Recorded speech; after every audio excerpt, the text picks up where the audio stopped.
Shacknews fans, this is Frank Kozik. I'm the creative director for Kidrobot.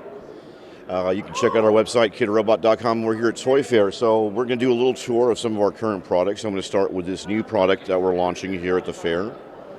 These are called the Bunnies, and what these are, they're a $12 retail platform that'll be widely available in the big box stores across the country. And the need behind this is we needed a $12 item that was larger than a blind box because we were getting a lot of blind box pilferage in the larger stores. So these guys will cover every IP we have, which is over 70 different licenses. They'll be $12 retail and widely available. Are they all releasing simultaneously? We're releasing 6 to 8 per month. But we're breaking the licenses up so like you don't have to get all of one license category in a given month, so you have a chance to pre-plan a little bit and make your choices. We'll start with the Yummy World. The Yummy World's been a super robust line for us for years, and it's kind of like high quality plush. We have over 200 different characters in the line of IP. We're always developing new characters. We release them twice a year, the new character selects. And sizes go from something is about a foot in size to, say, these gigantic French fries. And we do quite well with this line. We occasionally will produce vinyl figures as well, usually as keychains or minifigs. So it's one of our core IPs. We also have a program at Target where we have our own sections at Target. And for Target, we do the, on the lower end of things, price-wise, we do the funnies. Again, all IP. And then we do the Hug Me line, and these larger ones vibrate or have sound chips in them that are activated by clapping or poking the figure. Let's see if we can get Slimer to work here. The batteries are probably run down. So that's what goes on with these guys. And so, again, it's mostly for licensed stuff. Continuing our license categories, we have the Sanrio license for Kitty and Friends, for Gudetama, the Lazy Egg, and for Agretsuko, which is a really great show that's on Netflix, actually, if you haven't seen it yet. And so this is our current offering in the Sanrio line. It's been a big success for us. We also have Simpsons, so these are our new Simpsons thing. You have like a nice itchy and scratchy set. You've got the Homer Buddha there meditating on his donut, plush version of our Mr. Sparkle. This was one of our more popular figures, so we decided to do him as a plush as well. Brand new is a Sushi Blinky.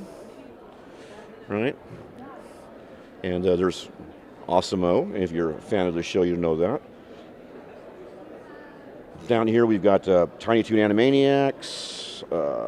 We've got an artist series, BFFs, with Travis Kane. It's been a successful series over the years. We're on Series 6. Some WrestleMania figures for you. We also do Bob's Burgers. We do the medium-sized figures, Coochie Kopi life-size, Beef Squatch, Tina. Bob is Bob Cephala. We also currently have these 4 mini-series in stock, keychains, minifigures, Bob's Burgers. We've been doing Futurama for years and years and years. There's the latest mini-series for Futurama.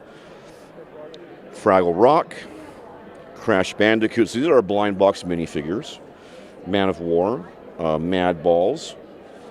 We have the Toho license. So in the last year, we've come out with the line of the abstracted Godzilla and Mechagodzilla and Great Monsters line. There'll be more to come in this category. We also do SpongeBob, so here's our new SpongeBob miniseries. And here's a SpongeBob art piece. It's the black Norwegian black metal SpongeBob, Dark Northern Waters. And lately we've been running through various iterations of the clear SpongeBob with actual sponges inside. And there's all kinds of different sponges in different editions for him. Adult Swim, Robot Chicken, Nickelodeon, Care Bears. And over here we also do a lot of the art toys. And so in the art toy category, these are non-licensed things. This is where we work directly with artists.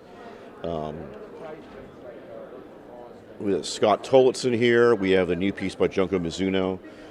This is one of mine. We also have, in the artist category, we work with fine artists, estates mostly.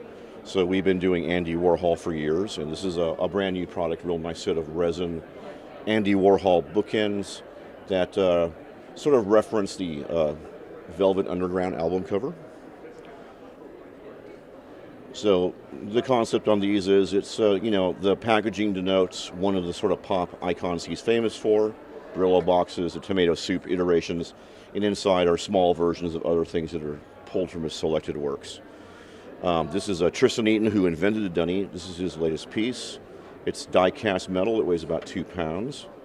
Really attractive.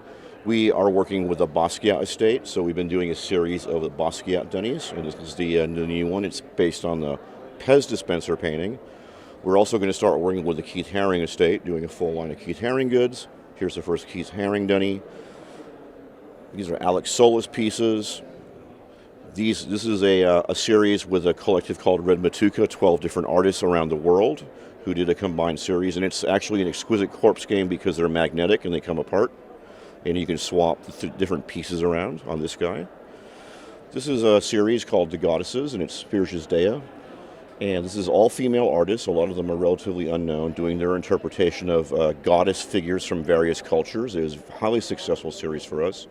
And we're also trying out new types of packaging continuously. So these come in, they're really nice, transparent, still blind bagged, but it comes in a nice sort of transparent plastic packaging, which looks a bit nicer than cardboard, I think.